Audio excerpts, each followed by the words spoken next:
Greetings! I am Diane Cox, as you probably know, and I'm here to do the myths of the Major Arcana. I've done a little series on the myths of the Minor Arcana and each suit and the myths behind them, and now I'm looking at the Major Arcana. So let's dive in. It's a thrilling tale, as always. We're going to start with the Fool. Okay, so here we have, in the Mythic Tarot deck, the Fool here is represented by Dionysus. Okay, Dionysus, known as the twice born, basically bearer of light, and we shall get on to why. So have a look at Dionysus here. Dionysus is the son of Zeus and Semele. And Zeus was caught out a bit because he promised Semele, his mistress, that he would do anything for her. And Zeus's wife found out, and that's never good, is it? She wasn't chuffed. And she insisted that she basically whispered to Semele that Semele should ask Zeus to appear in his full kind of glory, in his fullness. And so he couldn't break his own vow. So Zeus appeared to Semele in all his glory, thunder and lightning. And Semele basically got fried in the process, because obviously lightning bolts, flames and all kinds of things. Semele died in the full presence of her lover Zeus, and quick thinking Hermes snatched the fetus from Semele's body and sewed it into Zeus's thigh. It's a weird one, isn't it? How they even imagine these things, but they do. So Hermes sewed the fetus of Dionysus into the thigh of Zeus and was eventually born, to the very rageful attitude of Hera, Zeus's wife. So he was born, and he basically had this god status. This is a god, Dionysus. Okay, in this form, he's obviously a bit younger. Look at the horns. This card represents a kind of naivety, a youngness, a way of that kind of throw caution to the wind. You think you're going to live forever. The eagle is the bird of Zeus. And so it's like Zeus is looking over Dionysus, which he is. And Dionysus is dressed in these animal skins as a suggestion of his connection with nature and animals and the intuitive ways of being. One thing Dionysus is well known for is he's the kind of god of wine and spiritual redemption. Okay, so and obviously he's often related to people relate him to Pan, but anyway, let's stick to the myth. So Dionysus is born. Hera, Zeus's wife, is mad because this is the offspring of the mistress, and so sends the Titans to basically rip Dionysus to shreds. Okay, they want to kill Dionysus, but Zeus managed to rescue his heart. So he's already had a tough time, Dionysus. He's kind of been rescued from the womb of his dying mother. He got sewed into the thigh of his father. He was born, he had some nice years, and then he basically was ripped to shreds by the Titans on the order of Hera. Okay. Now what happened is Zeus took that heart and he basically made it into like a special potion. He mixed it with pomegranate, the wonderful seed and fruit that we're going to come to in a few cards, especially when we talk about Persephone. Okay, so basically he made this fantastic potion from the heart and the seeds of a pomegranate. And when Persephone got abducted by Hades, as we will talk about in a few cards' time, Persephone went into the underworld and was given some of this special potion. You couldn't make this stuff up, could you? Even though they did, or did they? She was given some of this special potion, this pomegranate potion, with the infusion of Dionysus's heart, and basically got pregnant with, if you like, the spirit, the essence of Dionysus, and gave birth to him again. That's why he's known as the twice born. First from the thigh of his father, and the second from the strange mixture potion given to Persephone, who gave birth to him in the underworld. Now, as we can see, the Fool is a card of two measures. Foolishness and bravery. It's quite an interesting thing, isn't it? The Fool. The beginnings, the new beginnings, the naivety, the throwing caution to the wind, stepping off and just, trusting in the process. Obviously, he's got Zeus looking over his shoulder. But the Fool is a card of, and I think it's very important of what cards are surrounding it when you're doing a reading, because it's either, okay, you're being a bit daft here, really think about it. All right, there's bravery, and then there's being a bit stupid. And you have to work out which one it is by obviously the surrounding cards and your own instinct. So what happened when he was born again? Hera, still bonkers with jealousy, cursed Dionysus with madness. And Dionysus wandered the earth, where he was followed by satyrs and animals and mad folk who just liked his kind of way. He was forced by Zeus to live among men. And then he had to wander the lands, followed by all kinds of bonkers people and strange creatures. And then Zeus finally took pity on him and elevated him up to Mount Olympus. And he got to sit with his father, his right-hand man, in the land of the gods. Okay? So basically, the Fool is a symbol of heaven and hell, light and dark.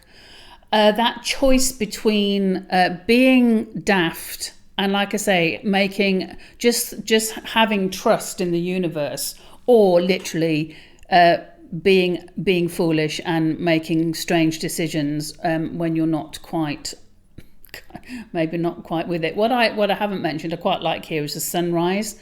I think it is definitely the sunrise, not a sunset. So the Fool is beginning the journey here. That is the important thing, the impulse. He's got the creative and destructive ability here. As he steps off this precipice, he has no idea what is down there, what's in front of him. Is he going to be caught, or is he going to just fall to his destruction or injury? And therein, even then, lies the lesson. As we know, everything that happens to us in our life is a lesson. Nothing is wasted. Every experience with every person is a lesson. And it's like, okay, thank you for that. That's been very useful. And let's move onwards and upwards. So here we have Dionysus starting his journey, full of possibly hope and just kind of devil may care, off we go, jolly, naive. Like I say, kids think they're going to live forever, don't they? And leaping into the unknown as, part of us, if we ever make those decisions where we're going to leap into the unknown, it's quite interesting, because part of us sometimes watches in horror. It's like, are you joking? Are you actually going to do that? You really think that's a good idea? And I think that's a thing with the Fool. There is an aspect of us that's going, no, don't step off the precipice. And then there's that other part of us that's just got the impulse to try something new, to do something different and do it, just try it. So what if you, sprain your ankle or break your leg? It will mend. And within that, you'll have a whole different learning experience. So that's Dionysus at the beginning of his journey. Already been through all that stress and strain, had to kind of wander around for ages and ages. So yes, the compulsion to have a new adventure, the compulsion to change, to do something different, to take a risk, whether that risk is going to actually pay off or not. And I think it goes very, this whole thing of taking the chance is a little bit of a theme. As you know, the Major Arcana in the Mythic Tarot, they kind of, have this lovely weaved symbolism. And what I like is when we've become a little bit used to in our lives to basically thinking things should always work out. I know, myself, it's like when you do kind of affirmations and you do all this kind of positive attraction and aligning with your energy of what you want to think happens. Sometimes it just doesn't happen. And we've just got a little bit, or maybe just me, it's just me, just thinking, well, why didn't that happen then? I've done everything I think I should do, even unconscious work, the whole stuff, and it hasn't happened. And it takes us actually very nicely on to the first card, the Magician. And here we have the figure of Hermes. Now, Hermes has already helped Dionysus live by sewing him into the thigh of Zeus. Hermes himself is dressed there in red and white, the red of earthly passions and the white of spiritual clarity. And before him, he's got all the magician's kind of tools. He's got the pentacles of he's got the pentacles, the earth element. He's got the sword, the air, the caduceus, the wand, the magic wand of fire, and the cup of love. So he's got everything there. But I think Hermes is sometimes misunderstood because Hermes is actually known to be the patron or the god of tricksters, liars, cheaters, deceivers. It's kind of, how'd you get a god that is the god of tricksters and liars?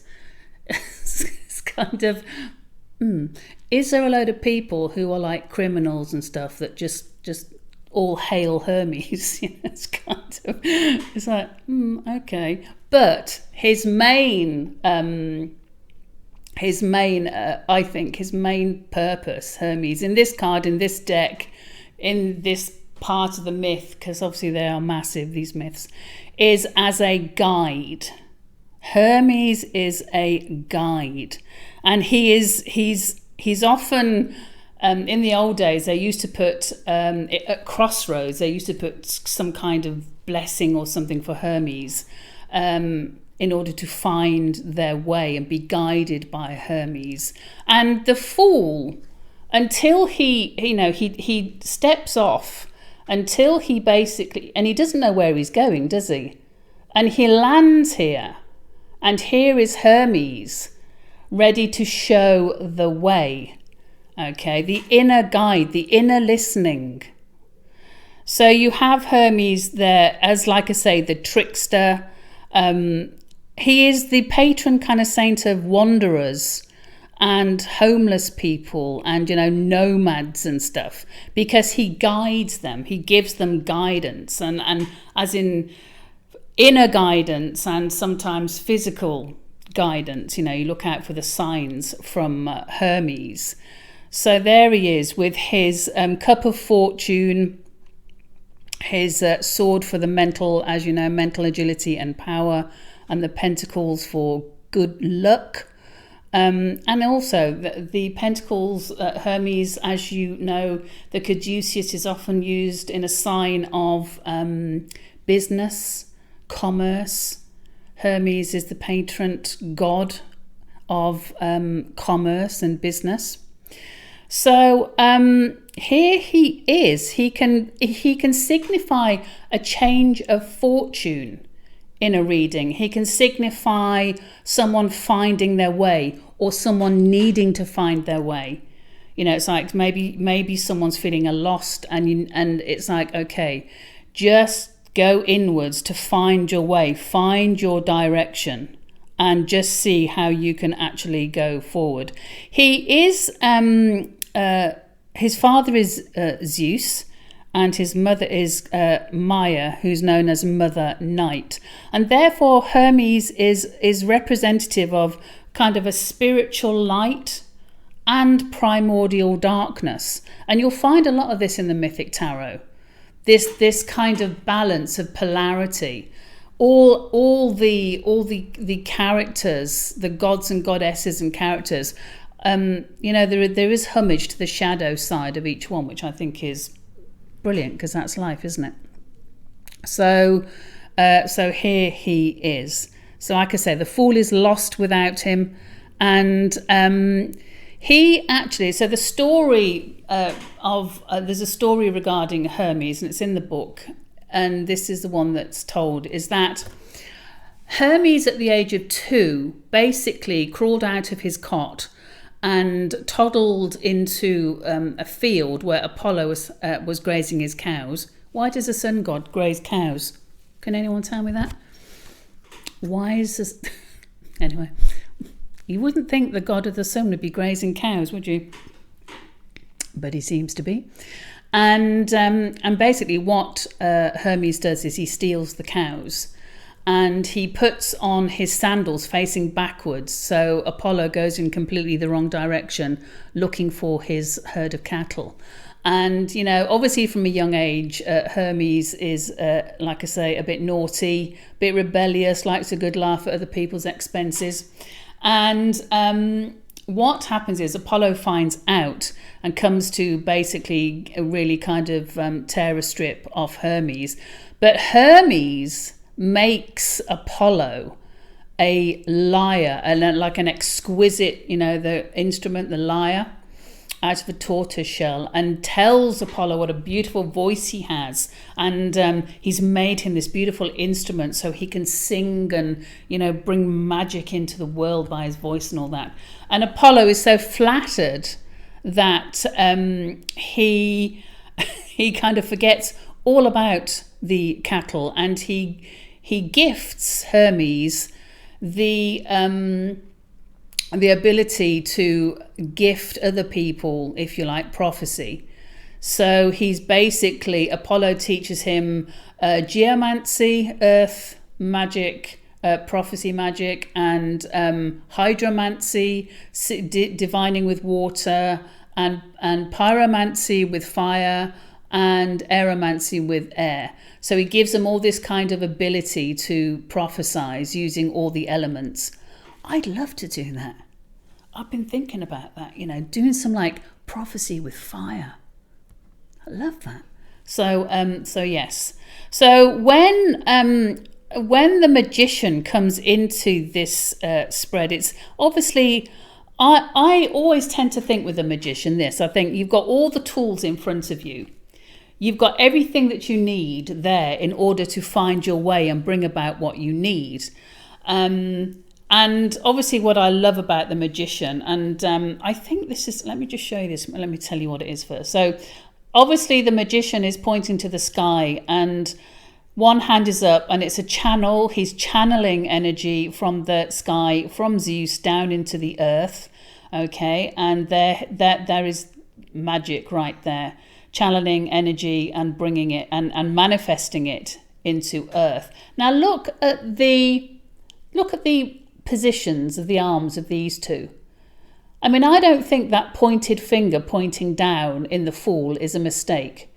You know, it's almost like a cruder, naive version, isn't it, of what's going on there. He's also got one hand up to the sky and one hand pointing down to the earth, the grounding of magic, of energy, manifesting. And obviously the magician here, Hermes, has had a lot of practice at it and is a bit more polished.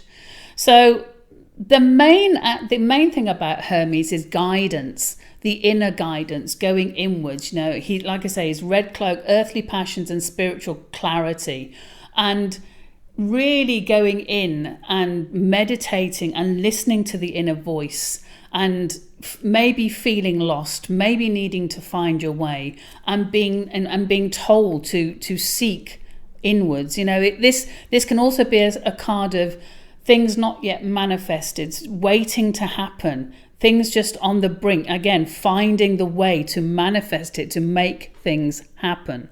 So the Hermes is seen as a spiritual teacher, okay, and a protector.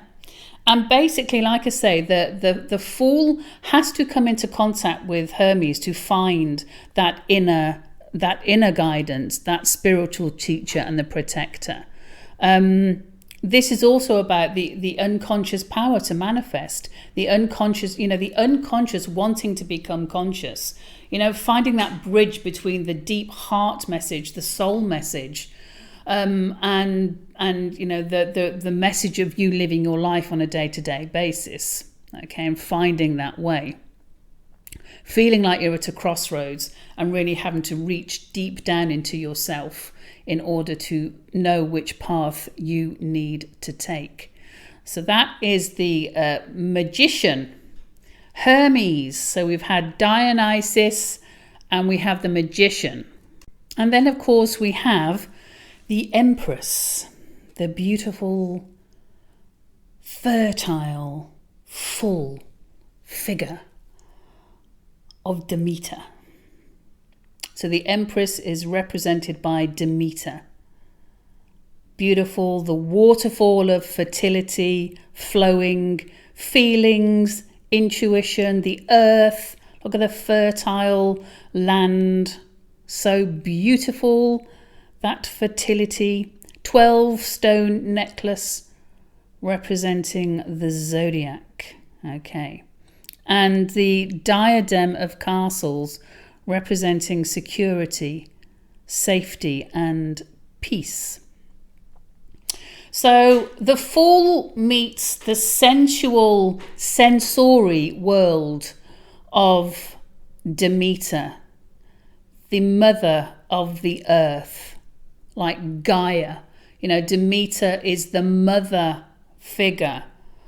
And, not necessarily mothering as in having children, but the big mothering, the whole kind of earth, the literally everything that's growing, everything that's fertile, everything that is beautiful and rich, and fruits and plants and hills that look like bellies and breasts.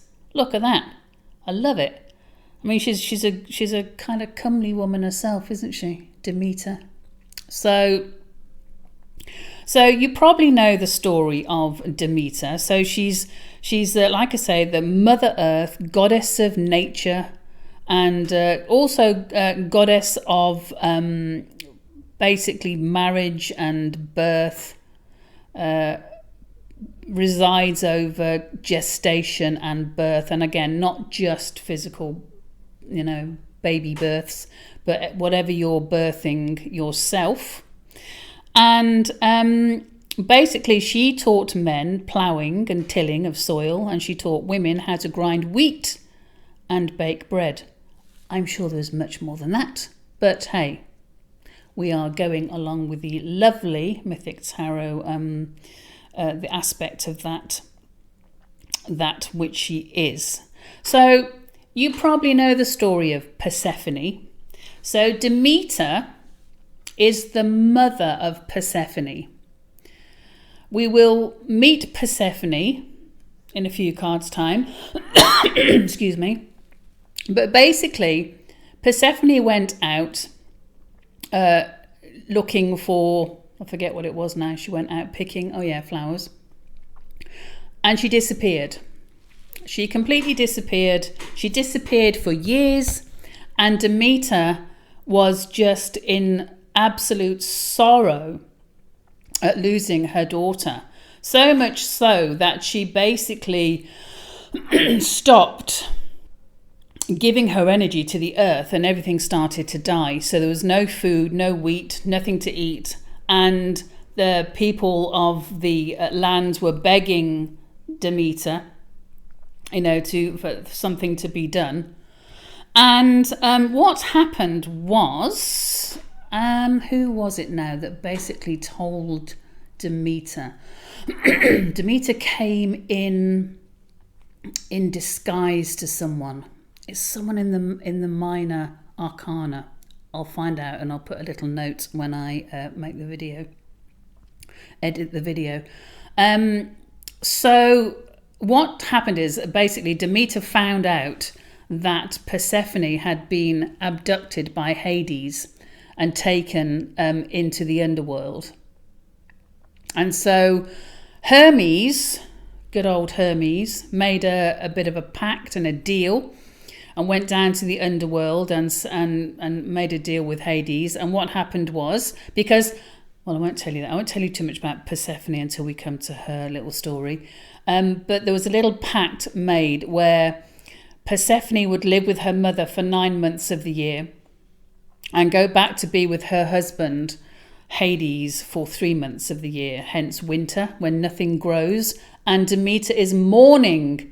So she stops all growing for those 3 months of winter as she mourns her daughter having to go and spend time with her husband. So here we have Demeter, the mother figure. And, mothers can be fantastic and mothers can't be very fantastic. And here again, we have that lovely, the polarity of the mother, the polarity of a mourning mother, mourning for her daughter, yet a mother who is capable of such creativity and giving such fertility and growth and looking over, this kind of creative process, but capable of denying it when she's in grief or distress. And again, I think it goes along with this lovely message of the Mythic Tarot, which is it doesn't always go your way. And because it doesn't always go your way, it doesn't mean it's not right. Again, we've just become used to thinking that if we say our affirmations and act in a way and do our lovely little rituals, everything should come to pass. I personally believe everything does come to pass that we need, and with our divine plans, we don't know in our conscious human forms, this suit on that's called Diane Cox, part of me thinks, oh yeah, I should do this and this will manifest. Whereas our divine plan can be very different, and we didn't want to actually learn that, and we want our path to go in a direction that that fulfills our divine plan and our wishes for our lessons this time round. So the mother figure, the Demeter, the fool here meets sensory pleasures. Okay, so the fool meets food and sensuality and the body and the earth. This is what Demeter represents: the great earth, the great mother. And the fool realizes he's part of nature. We are rooted in earth. It's grounding. It's a respect for reality, the physical, the wisdom, of cycles, which is what obviously a mother knows. And like I say, there's the dark side of mothers. There's bitterness, there's resentment, there's apathy, there's anger, there's jealousy, there's all kinds of things.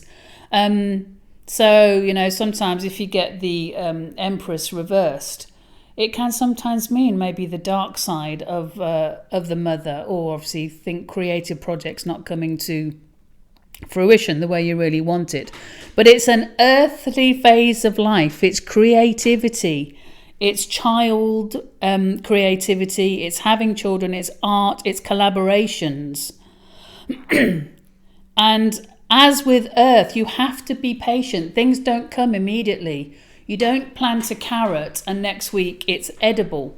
You know, carrots take a long time to grow, and you just keep nurturing it. You just make sure it's got enough sun, and you make sure it's got enough water, and slowly but surely, by ploughing your actions into these projects, you will in fact get, in some point of the life, a carrot. So there is Demeter, the Empress, fertile, beautiful, so much to give, abundant with luxurious earth, and obviously knowing that she has to withhold her love and energy. Well, not knowing, but she does withhold her love and energy, like some mothers do, for a certain amount of time. And there we have winter, but the beautiful, rich, luxurious Empress with that lovely frock on. And going on from the Empress, the mother principle, Mother Earth, the growing, the fertility of that rich soil, that, everything, whether you're talking about the womb or the mind, or literally the earth. Moving on from the mother, obviously you then have the father principle. Okay, and this is the emperor, Zeus himself. So Zeus, the brilliant god of gods, Zeus, who, is the master of thunder and lightning, who lives up in Mount Olympus, symbolizing rising above limitations. Okay, there he sits with the world in his hand and his lightning bolts and his thunder. So when you think of Zeus representing father, it's a bit like the Empress. You have to think of the emperor. Obviously, we can't help, same with the mother and the Empress. We all have our own experiences of what mother means. And the same with father. There can be fantastic examples of fathers being protective and strong and authoritative and giving boundaries and teaching about action. Action speaks. You have to do things in order to make things happen. The father is about, stimulating people into, guiding them, giving them a kind of physical kind of push or a mental push, just a push, whatever push it might be, it's normally would be the father that would tell a child to leave home, go off and get your own place now. The mother would probably still be like, no, let's keep his bedroom like it is, or where the father's like, no. I've known a few. I knew a guy once, and he was a single parent. He had a son, and he actually said to his son, way before the time came, that when he was 18, he would be expected to leave and start his life, and not just stay at home. And sure enough, when he came to 18, they both knew, and he'd kind of got his mind ready and his son ready to go off and make his way in the world, and he did. And it's quite interesting how, and I know mothers who have almost done the opposite, who they don't want their children to leave. They want to keep them kind of close, and they want to keep, kind of, I don't know, dependent. I don't know. Not all mothers, obviously, same as not all fathers.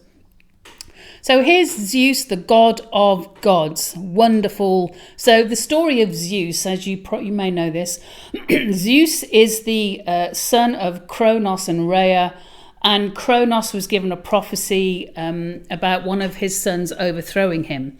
So Kronos, in the way of the gods, decided that when every single one of his children was born, he would snatch the baby out of the arms of Rhea, his wife, and eat the child. Don't even go there. It's another one of those bonkers things, isn't it? So he ate several children, and then when Zeus was born, basically Rhea put a big massive stone and swaddled a stone, put it in her arms, and obviously Kronos came, gobbled the stone, and she basically took Zeus off to be saved, and so he could live and not be eaten by his own father. Talk about issues with these gods. They need some serious therapy, don't they? And so when Zeus got older, he basically made a special potion to give Kronos, which made Kronos very sick and vomit up all of the children that he had eaten. Now I think to myself, had they matured or were they still babies? The myth would suggest that they'd matured. They'd been eaten, but somehow they'd lived a life in the belly and the bowels of Kronos, the father of time, and basically were vomited up as functioning adults. I don't know how that works, but that's how it goes. And basically, when all these siblings were vomited up, they all basically Zeus led them in a revolt, and they did overthrow Kronos, and Zeus became king of kings, god of gods. Hey, so basically he is the god of the hearth, friendship, and of all men. And as I say, it can be a father who embodies spiritual ideals, ethics, authority, ambition and discipline, and self-sufficiency. Or, you know, those kinds of parents that become rigid tyrants that can't bend or flex or grow. You know, Zeus can also be like a sign of rigidity, of an inability, like Kronos, just to accept the evolving, changing nature of the world, and everything has to be my way or the highway. Also not very godly. Is it?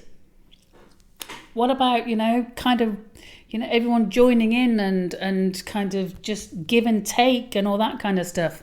Not for Kronos, and maybe not for Zeus, really, because he was a bit of a nutter. He did do some mental things. He couldn't keep his bits in his trousers or under his skirt, as we can see. He was like a prolific child maker, a prolific lover, volatile and mental, but had enough qualities of the discipline, the self-sufficiency, and the guidance of what a father figure should be. So basically, in a reading, it's about confronting father symbolism. It's about making a stand for something, standing up for what you believe in, standing up for, sorry, I shouldn't do that. It's probably a bit motion sickness thing. You know, standing up for an ideal, standing up for, you know, creating something, just doing something, making something of yourself, that guiding father principle. You know, the best thing of Zeus would be a guiding father principle, just gently pushing you, giving you confidence to do what you need to do. He's a powerful, forceful figure, and maybe reversed, it would be, in this deck, a suggestion of rigidity, unable to move forward or accept new ideas, that kind of fathering or that principle that feels a little bit disempowered, feels out of control, feels like you're not an authority, and you haven't got that world in your hands, maybe feeling usurped. So yes, make a stand, be the emperor, be the authority, you know, be fearless. I think that's a word that really comes up for me today while doing that. Be fearless. Just be fearless. Go and, you know, be what you're meant to be, and take all that action and power, and be the kind of that male aspect of self that achieves, which can be achieved. Very nice. Okay, and the last one I'm going to do, I'd normally only be doing 4, but I'm doing 5 today because of the Fool. And the last one I want to look at here is Persephone herself. Okay, so in the High Priestess here, you have Persephone.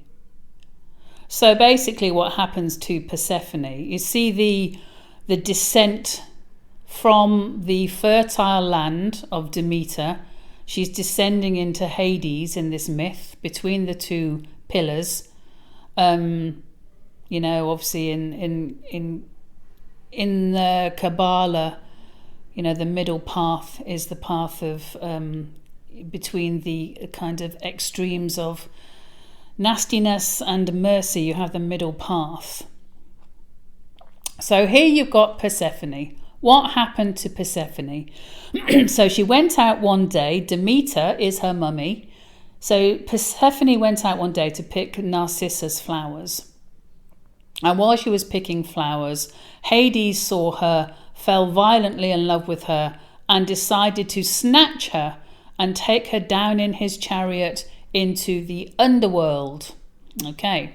And Persephone, not knowingly, but willingly, ate of the fruit of the underworld, which is a pomegranate. She willingly ate of the pomegranate, therefore tying her to the underworld and to Hades. Persephone becomes, so that's her pomegranate in her hand, Persephone becomes queen of the underworld. So she is married to Hades. She becomes the queen of the underworld and gets to know the secrets of the dead, which she does not impart to anyone. And because of the story with Demeter, she stays underground and in the underworld with Hades for 3 months of the year, and then goes up again into the fertile lands to be with Demeter for 9 months of the year. But you know what I quite like about this? You see how you've got, in the Rider-Waite, how the High Priestess has her foot on the moon, or giving her that connection with lunar qualities of intuition and depth and knowing and listening to the inner self. But a sense of mystery, in the Rider-Waite there's that curtain behind the High Priestess and that scroll, and it's all about hidden knowledge but hidden knowledge, and who knows what's really behind the curtain. What I like about this is the lunar, for me, the lunar symbolism is through the narcissus and the white robes that Persephone is wearing. Because the card is about, so she's the queen of the underworld. She learns the secrets of the dead souls. She learns about the mysteries of what is beyond the veil. And therefore she is deeply connected to not only the moon, but that inner deep unconscious. I often say, we die every day. We are not the people we were yesterday. We're constantly evolving. We're constantly changing. And this card is a card of the unconscious. It's a card of becoming connected, listening to the depths within. The unconscious can be a place with hypnosis. The unconscious is often talked about, like the unconscious knows more about you than you do.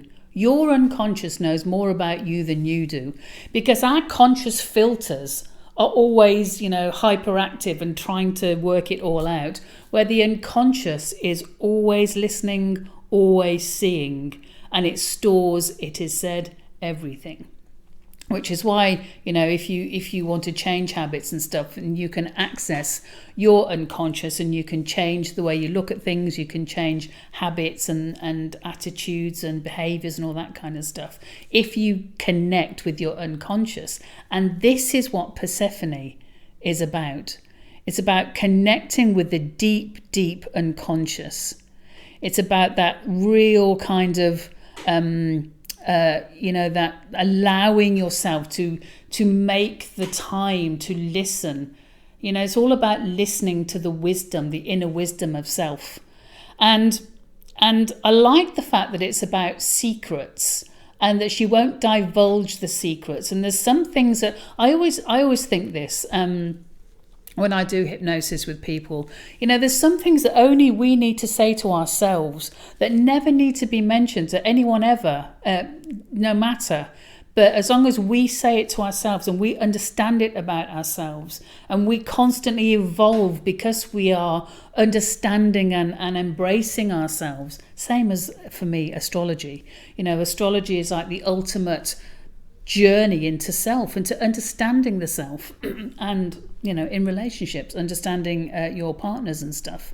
So, and Persephone, because it's unconscious, you know, the unconscious makes itself known through dreams and fantasies and intuition, listening.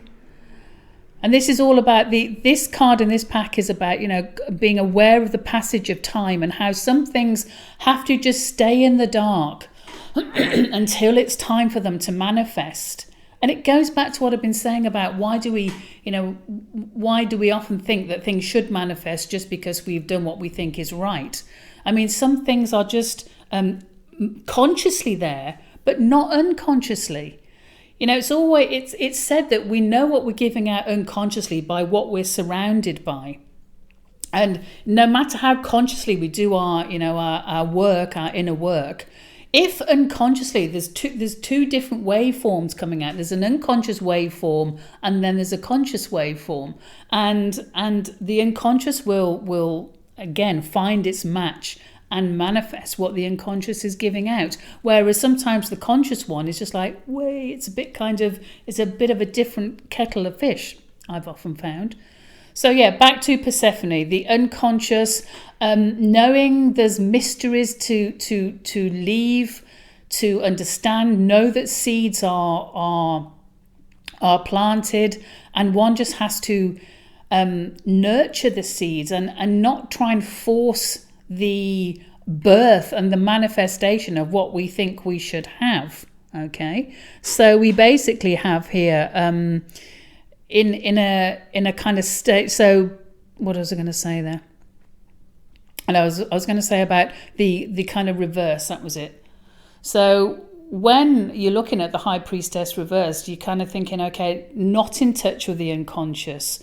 Not listening to the self, not making time to hear the self, being a bit scattered in thoughts, being a little bit kind of, what's the right word, detached from the self, I would personally say. Sometimes a confusion, bewilderment, because again, sometimes we get like that when it's not being, when we're not receiving what we think we should. I mean, I always see the High Priestess as a beautiful magical card. I do see it as magic, the occult, the magical arts, feeling, intuition, psychicness, kind of, and you know, it's funny how we think of psychicness, of listening to voices of other people or other realms or the unseen or our invisible friends, you know, in the next world, the unseen world. And yet the psychicness is also listening to, having the ability to listen to yourself and really, you know, kind of listen to your own wisdom. And don't force stuff. Things have to just happen in their own time.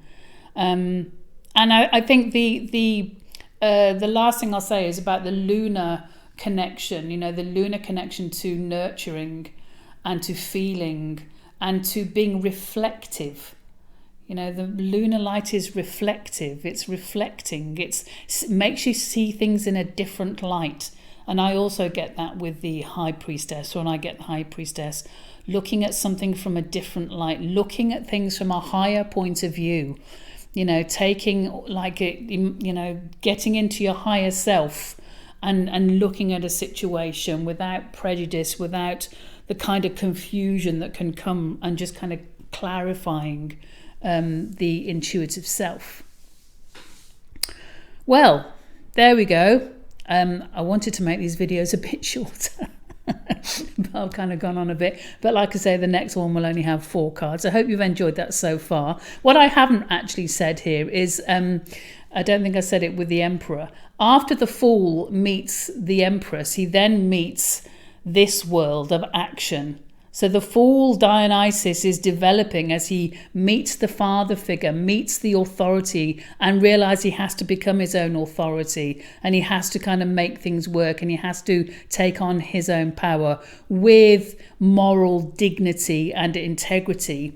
And then he moves into the realm of the intuition. So the Fool is then moving forward, going through this very highly evocative, evolving stage where he then realizes that after the Emperor and the father kind of polarity, the potential of the polarity of the Emperor, you then come into the deep sinking into the self and the magical world, the mystical world of the unconscious, and all that is available to us, regarding our senses and our connection with all that is. So, hope you've enjoyed that first session, and I will be back very soon. And thank you so much for watching. I really appreciate it, and I love sharing all this stuff with you. So, cheers, and I'll see you soon.